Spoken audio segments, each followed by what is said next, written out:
Hello friends, बुकिफाई Hindi पर आप सभी का स्वागत है।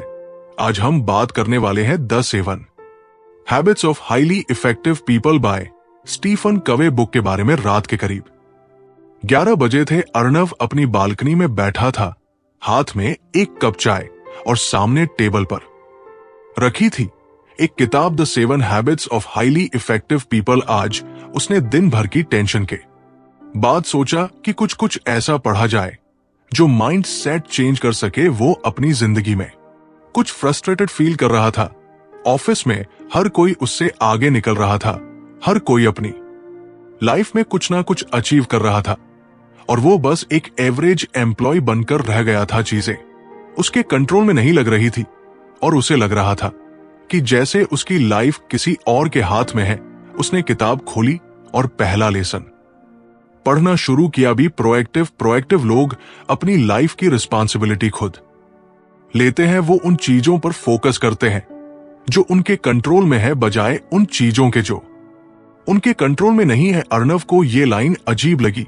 मतलब अगर मेरी कंपनी का बॉस मुझे प्रमोट नहीं कर रहा तो इसमें मेरी गलती कैसे? उसने खुद से सवाल किया। लेकिन फिर उसने आगे पढ़ा, instead of blaming circumstances, proactively लोग खुद के अंदर देखना शुरू करते हैं।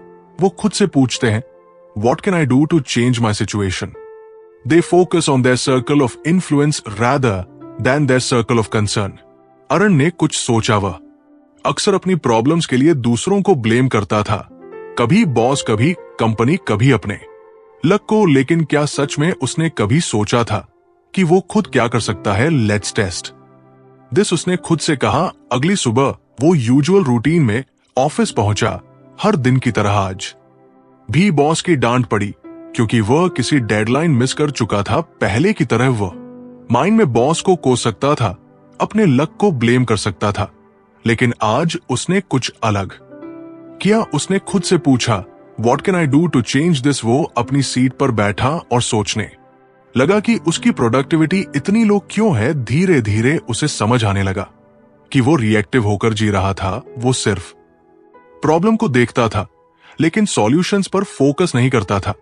क्या मैं अपनी टाइम मैनेजमेंट इंप्रूव कर सकता हूं? उसने खुद से सवाल किया। उसने अगले 1 घंटे में अपनी पूरी दिनचर्या एनालाइज की। उसे समझ आया कि वो अपना टाइम बहुत वेस्ट करता है, सोशल मीडिया, रैंडम गॉसिप, बिना मतलब की मीटिंग्स। ओके, तो सॉल्यूशन यही है कि मैं अपने टाइम को बेटर मैनेज करूं। उसने कुछ छोटे छोटे चेंजेस करने का फैसला किया। पहला, उसने सुबह ऑफिस आते ही सबसे पहले इंपॉर्टेंट टास्क्स की लिस्ट बनाई। जो सबसे जरूरी था उसे पहले करने का रूल बनाया। दूसरा, उसने मीटिंग्स में कम बोलने और ज्यादा सुनने का तरीका अपनाया ताकि वो सिर्फ इंपॉर्टेंट डिस्कशंस में कंट्रीब्यूट कर सके। तीसरा, सोशल मीडिया और यूजलेस डिस्ट्रैक्शंस को मिनिमाइज किया।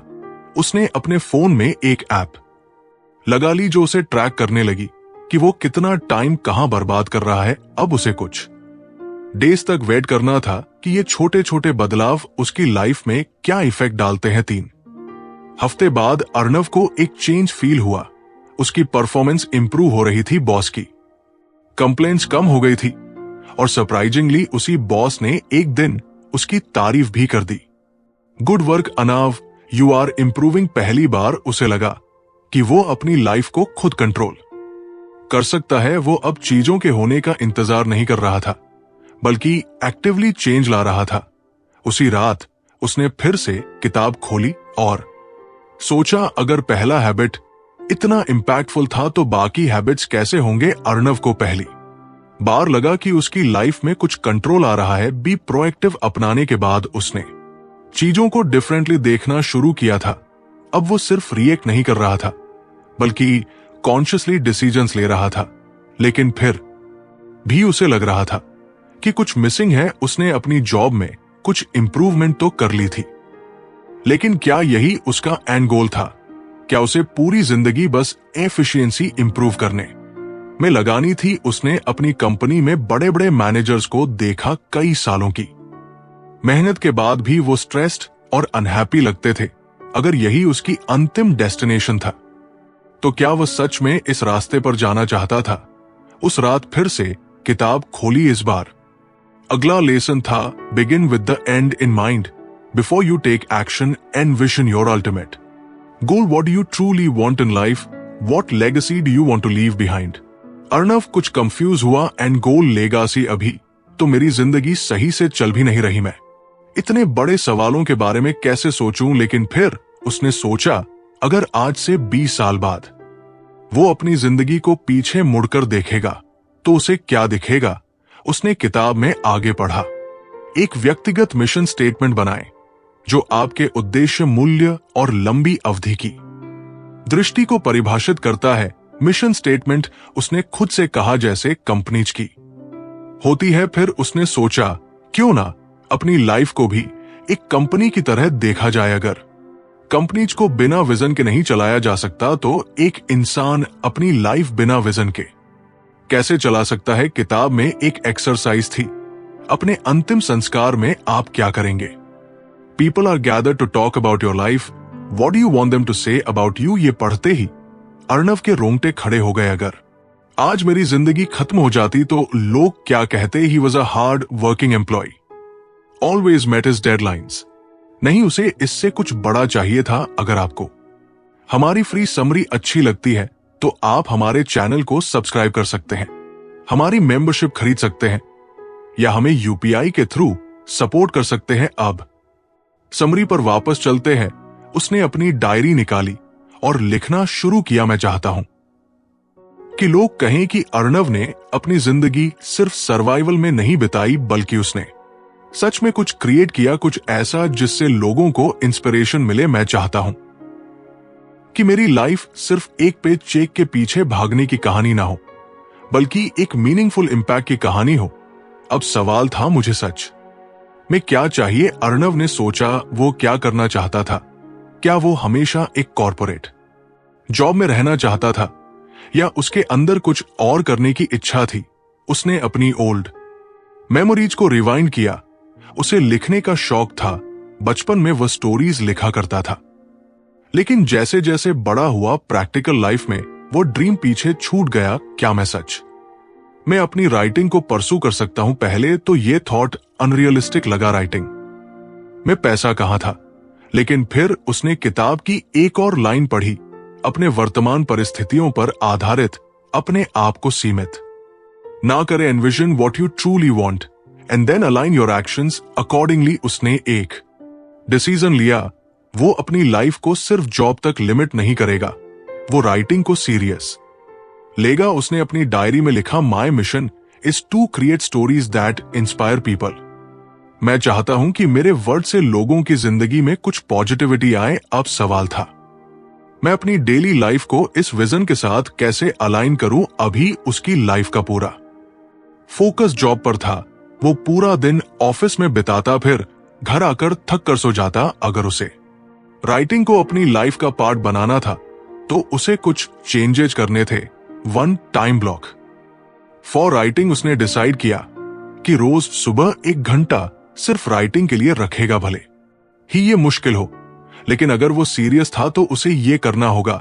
2 वीकेंड राइटिंग प्रोजेक्ट. उसने सोचा कि हर वीकेंड एक शॉर्ट स्टोरी लिखेगा और उसे किसी ऑनलाइन प्लेटफॉर्म पर पब्लिश करेगा. 3 लर्न फ्रॉम बेस्ट. उसने टॉप ऑथर्स की बुक्स और ब्लॉग्स पढ़ना शुरू किया ताकि वो अपने क्राफ्ट को इंप्रूव कर सके. अगले कुछ हफ्तों में उसने इस नए रूटीन को फॉलो करना शुरू किया. पहले तो मुश्किल लगी, लेकिन धीरे धीरे ये हैबिट बन गई. और सबसे इंटरेस्टिंग बात, राइटिंग करने के बाद वह खुद को ज्यादा अलाइव फील करता था. जॉब अभी भी थी, लेकिन अब वो सिर्फ सर्वाइवल का हिस्सा नहीं थी. अब उसे लग रहा था कि उसकी लाइफ में कुछ और भी है जो उसे सच में एक्साइट करता है. एक दिन उसने अपनी पहली शॉर्ट स्टोरी ऑनलाइन पब्लिश की. ये बस एक छोटी सी शुरुआत थी, लेकिन ये पहली बार था जब उसने अपने कंफर्ट जोन से बाहर निकलकर कुछ किया था. उस रात उसने फिर से अपनी डायरी खोली और लिखा, आज पहली बार लगा कि मैं सिर्फ जी नहीं रहा, बल्कि अपनी जिंदगी को कॉन्शियसली डिजाइन कर रहा हूं. अर्णव की लाइफ अब पहले जैसी नहीं थी. उसे एक डायरेक्शन मिल गई थी, एक गोल, एक मिशन.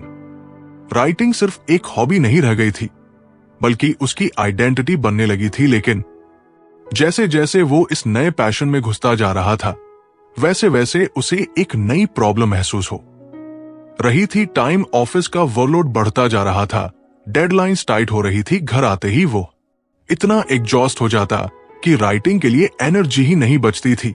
वीकेंड्स पर भी वह अक्सर दोस्तों के साथ हैंग आउट या बाकी कामों में उलझ जाता और राइटिंग का टाइम कहीं गायब हो जाता। उसे लगा कि वो फिर से उसी ओल्ड साइकिल में फंसने लगा है। दिन जॉब के नाम और नाइट्स फ्रस्ट्रेशन के नाम राइटिंग का एक्साइटमेंट था, लेकिन टाइम मैनेज करने की कोई स्ट्रेटेजी नहीं थी।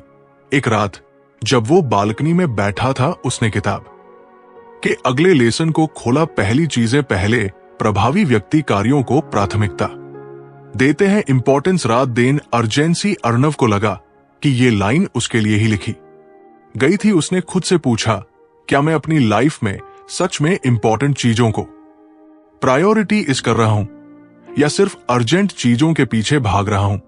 यहीं पर उसे समझ आया कि उसकी प्रॉब्लम टाइम की कमी नहीं थी, प्रॉब्लम थी कि वो अपने टाइम को सही तरीके से एलोकेट नहीं कर रहा था। वो रिएक्टिव होकर हर दिन बस उन चीजों को कर रहा था जो अर्जेंट लगती थी। बॉस का कोई नया काम, किसी दोस्त का अचानक का प्लान, सोशल मीडिया पर किसी का रैंडम मैसेज। लेकिन जो चीज सच में इंपॉर्टेंट थी, राइटिंग, वो हमेशा पीछे छूट जाती थी। इस रियल लाइफ का एक स्केड्यूल बनाया।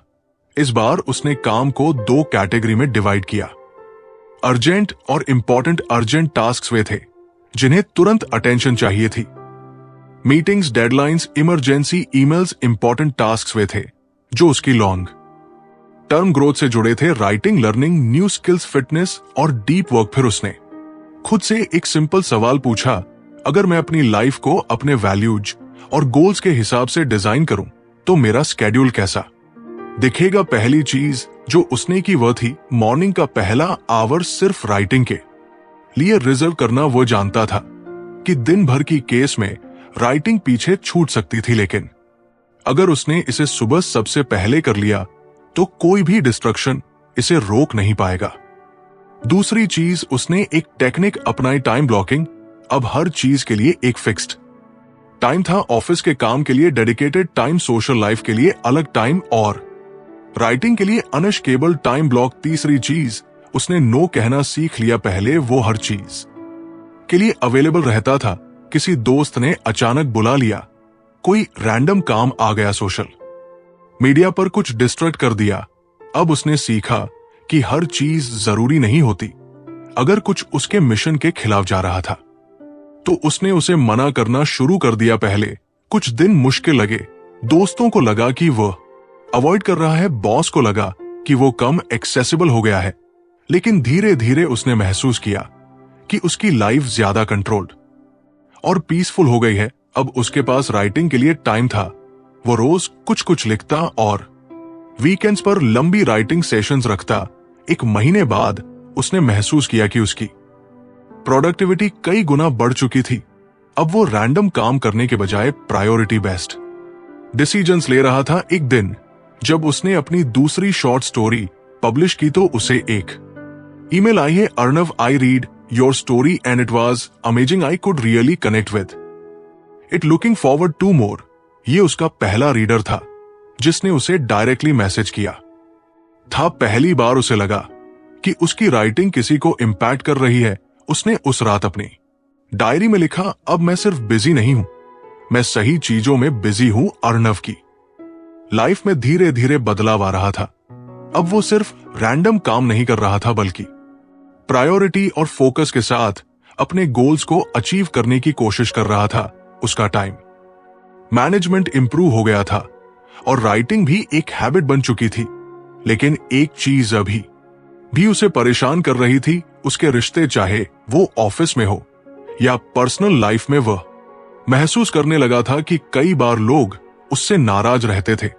ऑफिस में कॉलीग को लगता कि वो बहुत सेल्फ सेंटर हो गया है क्योंकि अब वो हर काम में हाँ नहीं करता था। घर में पेरेंट्स को लगता कि वो अपनी जॉब और राइटिंग में इतना बिजी हो गया है कि उनके लिए समय ही नहीं निकालता। एक दिन जब उसने अपने दोस्त रोहित से मिलने के लिए टाइम निकाला तो रोहित ने मजाक में कहा, भाई तू सक्सेस की सीढ़ी तो चढ़ रहा है, पर अकेले मत चढ़ जाना। अर्णव को ये बात दिल पर लग गई।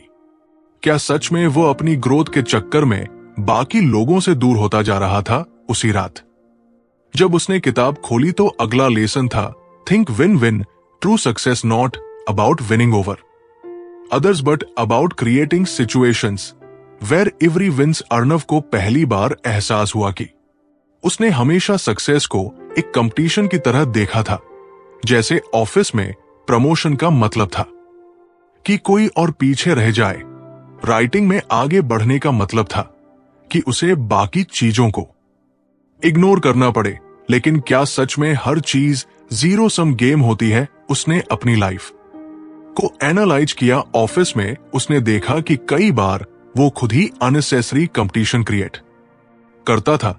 जब भी कोई नया प्रोजेक्ट आता तो वो बस खुद को प्रूव करने में लग जाता, बिना ये सोचे कि पूरी टीम को साथ लेकर चलना ज्यादा फायदेमंद हो सकता है। घर में उसे एहसास हुआ कि वो अपने पेरेंट्स और दोस्तों को इग्नोर कर रहा था।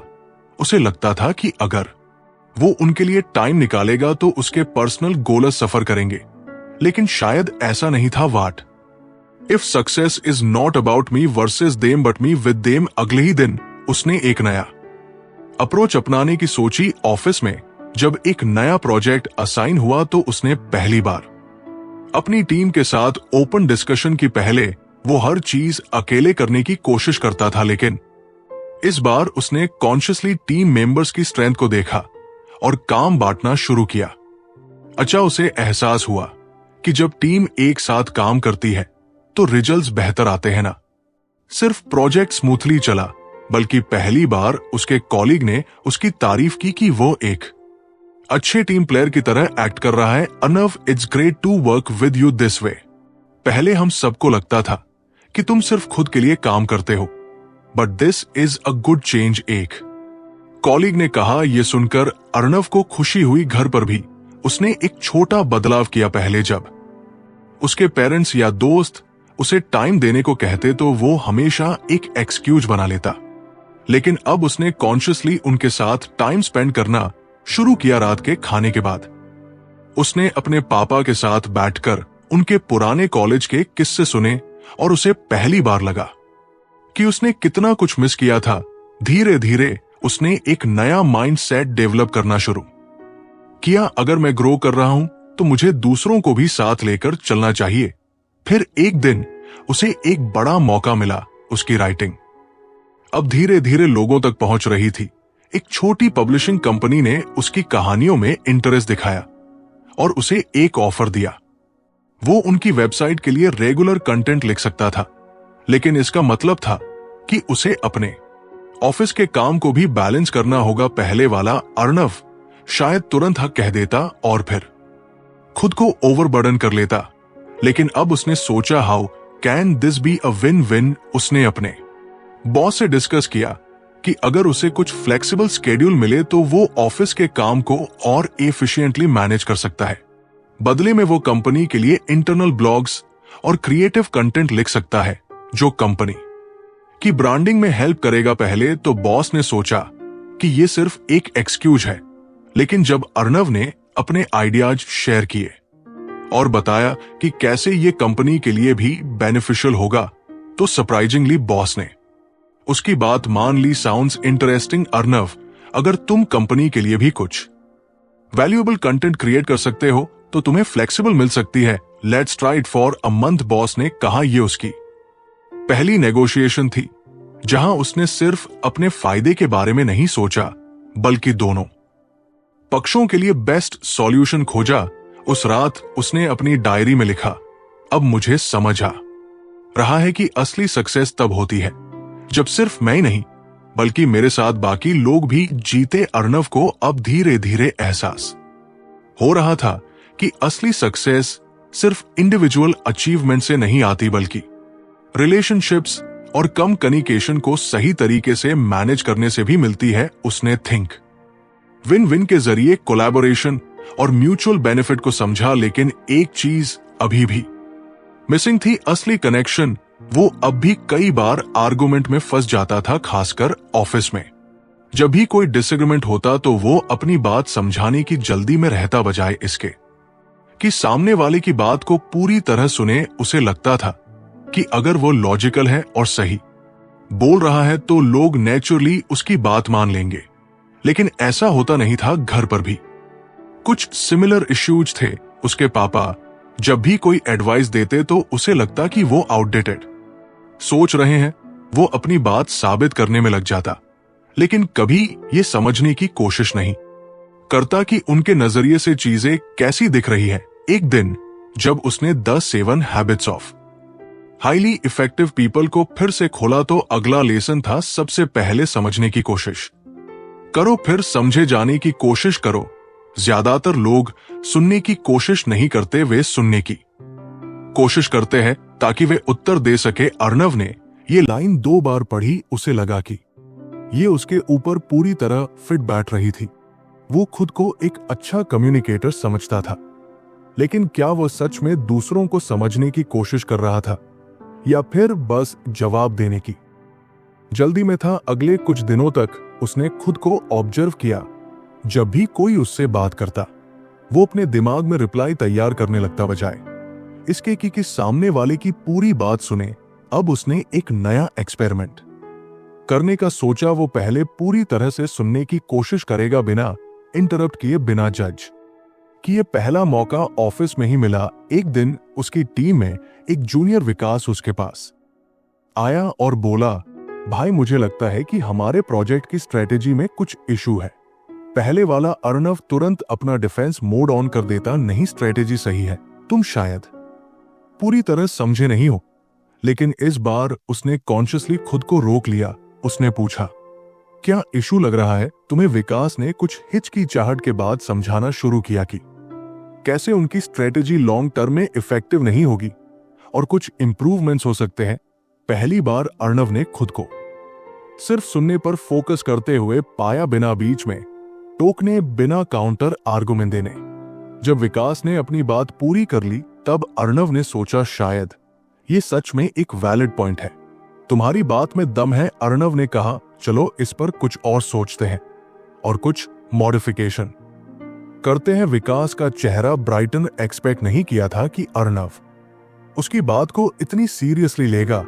ये पहली बार था जब अर्णव ने महसूस किया कि सिर्फ सुनने भर से ही लोगों के साथ उसका रिश्ता बेहतर हो सकता है। घर पर भी उसने ये टेक्निक अपनाई। एक रात जब उसके पापा फिर से करियर और स्टेबिलिटी को लेकर बात करने लगे, तो इस बार अर्णव ने रिएक्ट करने की बजाय पहले उन्हें पूरा सुना। बेटा, मैं बस ये चाहता हूं कि तुम फाइनेंशियली एक्सप्रेस संगीत संगीत संगीत किया होगा। इस बार उसने कामली जवाब दिया, पापा मैं आपकी कंसर्न को समझता हूं। आप नहीं चाहते कि मैं किसी ऐसी चीज में अपना टाइम लगाऊं जो फ्यूचर में रिस्क बन जाए, लेकिन मैं इसे वेल प्लान तरीके से कर रहा हूं। जॉब मेरी प्रायोरिटी रहेगी, लेकिन मैं राइटिंग को भी स्लोली बिल्ड करूंगा उसके। पापा पहली बार शांत दिखे। अगर तुमने सब सोच रखा है तो ठीक है, मुझे बस ये देखना था कि तुम बिना सोचे समझे कोई बड़ा कदम तो नहीं उठा रहे। उन्होंने कहा। पहली बार अर्णव को लगा कि रियल कम्युनिकेशन का मतलब सिर्फ अपनी बात रखना नहीं होता, बल्कि सामने वाले के इमोशंस और पर्सपेक्टिव को भी समझना होता है। अब जब भी वो किसी से बात करता तो एक नया मांड फॉलो करता, पहले समझो फिर समझाओ। धीरे धीरे उसने देखा कि लोग उसके साथ ज्यादा ओपनली बातें करने लगे थे, उसके रिलेशनशिप्स इंप्रूव होने लगे थे, और सबसे बड़ी बात, उसका खुद का पर्सपेक्टिव बड़ा हो गया था।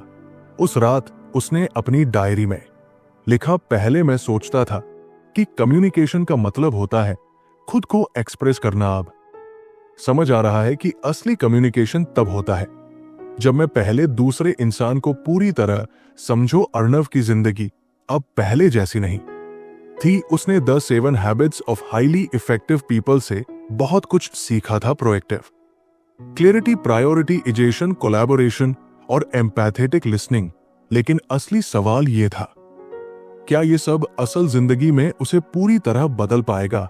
अब तक उसने हैबिट्स को इंडिविजुअली समझा था, लेकिन क्या ये सब मिलकर उसकी लाइफ को पूरी तरह ट्रांसफॉर्म कर सकते थे? एक दिन ऑफिस में एक बड़ा इशू हो गया।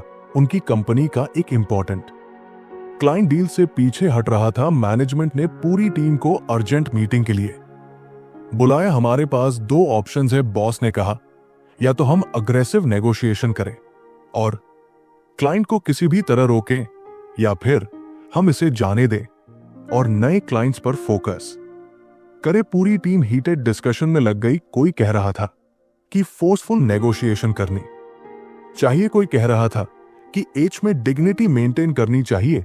अर्णव भी सोच में पड़ गया। पहले वाला अर्णव शायद तुरंत कोई लॉजिकल आर्गुमेंट देता, लेकिन अब वो seek first to understand then to be understood को फॉलो कर रहा था। उसने क्लाइंट की पर्सपेक्टिव से सोचने की कोशिश की। अगर वो पीछे हट रहे हैं तो उनके लिए कोई जेन्युइन इशू होगा। क्या हम क्लाइंट से प्रॉपरली समझने की कोशिश कर रहे हैं कि उनकी असली प्रॉब्लम क्या है? अर्णव ने पूछा।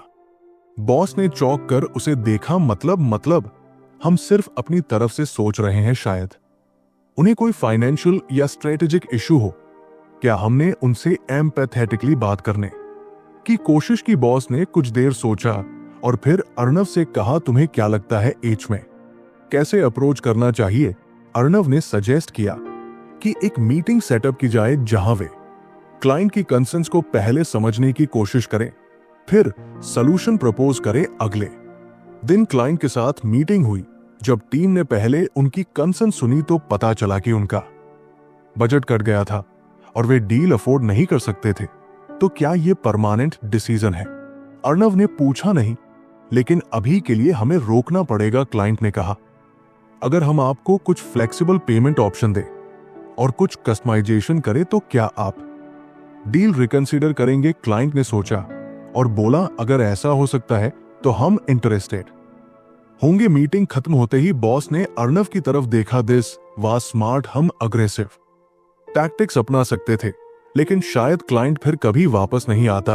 अब हमारे पास एक बेटर लॉन्ग टर्म रिलेशनशिप का मौका है। अर्णव को पहली बार एहसास हुआ कि ट्रू सक्सेस सिर्फ लॉजिकल आर्गुमेंट से नहीं, बल्कि डीप अंडरस्टैंडिंग से आती है। घर पर भी चीजें बदलने लगी थी। अब जब उसके पापा उससे करियर के बारे में बात करते तो वो पहले उन्हें पूरी तरह सुनता। उसने अपनी जॉब और राइटिंग के बीच बैलेंस बना लिया था। एक दिन रात को पापा ने उसे बुलाया और कहा, तू सच में बड़ा हो गया है बेटा। पहले तुझसे बात करना मुश्किल लगता था, लेकिन अब लगता है कि तू सच में समझता है। ये सुनकर अर्णव को खुशी हुई। शायद पहली बार उसे लगा कि उसने सिर्फ अपने करियर में नहीं, बल्कि अपने रिश्तों में भी ग्रोथ की है। कुछ महीनों बाद अर्णव की पहली किताब पब्लिश हो गई। ये उसके लिए एक बड़ा मोमेंट था। उसने सिर्फ किताब नहीं लिखी थी, बल्कि खुद को एक कंप्लीटली डिफरेंट इंसान के रूप में ट्रांसफॉर्म किया था। जब उसकी किताब लॉन्च हुई तो उसके दोस्त, परिवार और ऑफिस के लोग सब मौजूद थे। लॉन्च के बाद जब वो अपनी किताब को हाथ में लेकर बैठा तो उसने किताब के आखिरी पेज पर लिखा, सक्सेस सिर्फ डेस्टिनेशन नहीं, बल्कि सही माइंडसेट और सही हैबिट्स का रिजल्ट होती है। अर्णव की जर्नी अब अपने अंतिम मुकाम पर थी। उसने the 7 habits of highly effective people से बहुत कुछ सीखा था। हर आदत ने उसे एक नया पर्सपेक्टिव दिया, जिससे उसकी लाइफ में बदलाव आया। लेकिन क्या ये बदलाव सिर्फ टेम्परेरी थे, या उसने सच में एक नई सोच को अपना लिया था?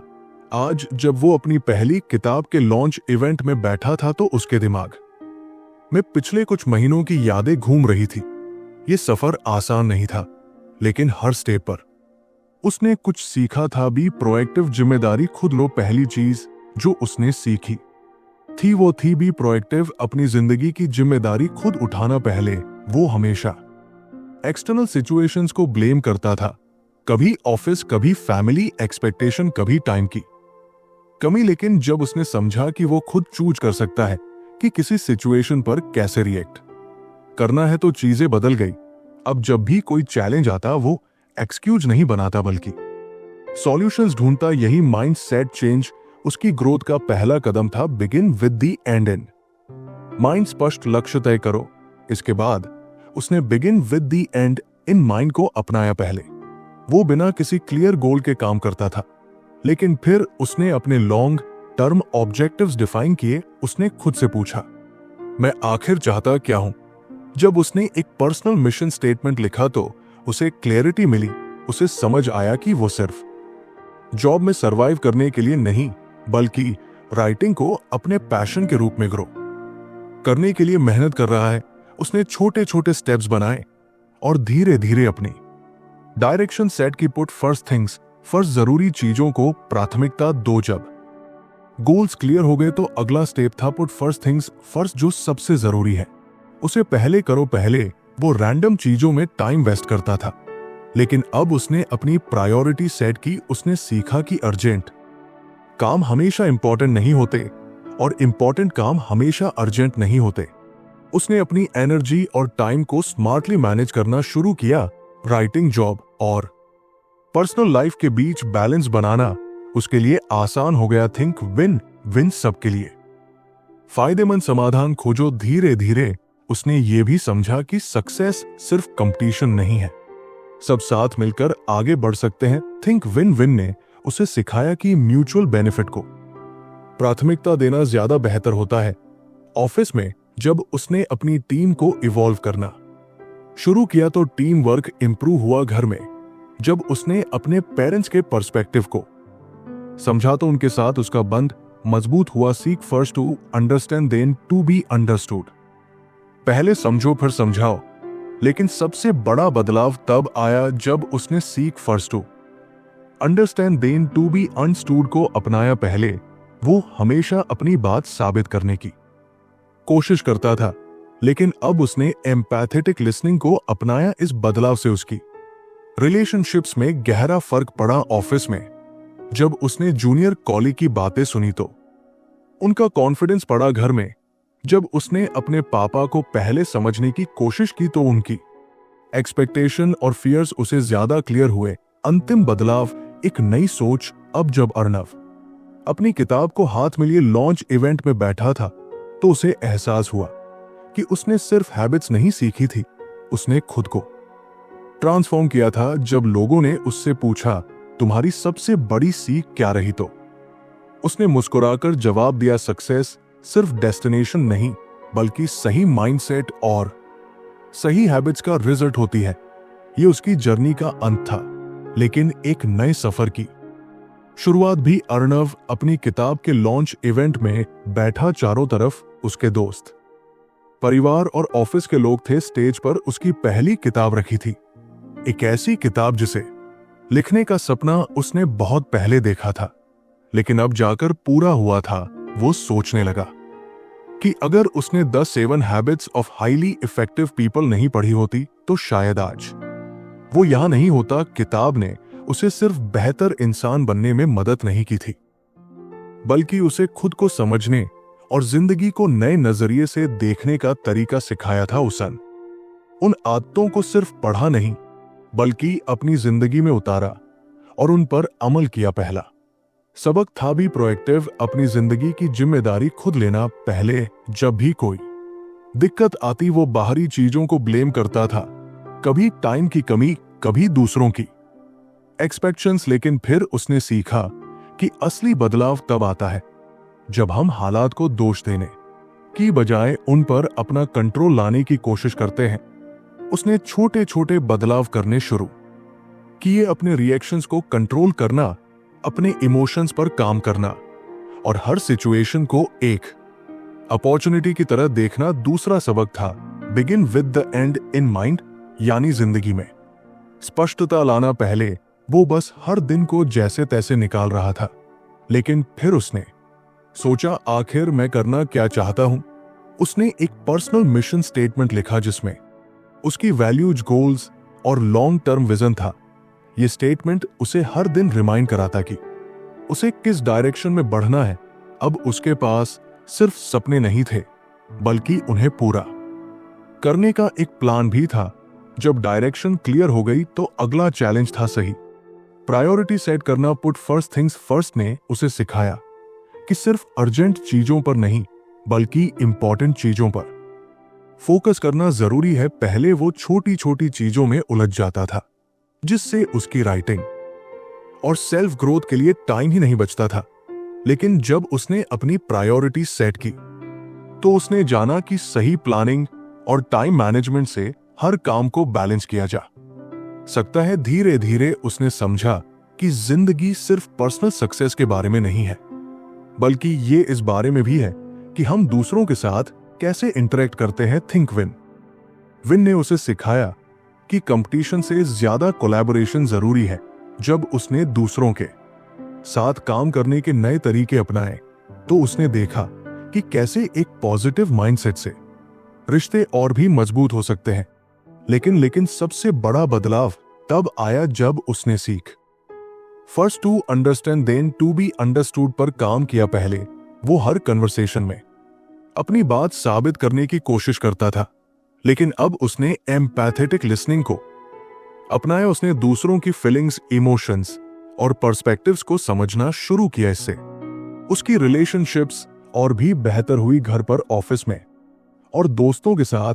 अब जब वो अपनी किताब की तरफ देख रहा था तो उसे एहसास हो कि उसने सिर्फ किताब नहीं लिखी थी, उसने अपनी जिंदगी के हर पहलू को बेहतर बनाया था।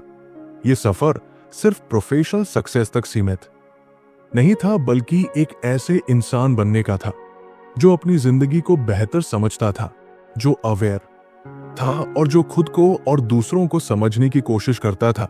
इवेंट में जब उससे पूछा गया, अगर तुम एक लाइन में अपनी सबसे बड़ी सीख बताओ तो वो क्या होगी, अर्णव मुस्कुराया और जवाब दिया, सक्सेस सिर्फ डेस्टिनेशन नहीं, बल्कि सही माइंडसेट और सही हैबिट्स का रिजल्ट होती है। आज उसकी किताब लॉन्च हो रही थी, लेकिन ये सिर्फ एक नई शुरुआत थी। उसकी जर्नी अभी भी जारी थी और शायद ये सफर कभी खत्म होने वाला नहीं था। तो फ्रेंड्स, ये थी हमारी आज की बुक समरी। आपको कैसी लगी कमेंट करके जरूर बताएं और धन्यवाद आपका समरी एंड तक सुनने के लिए।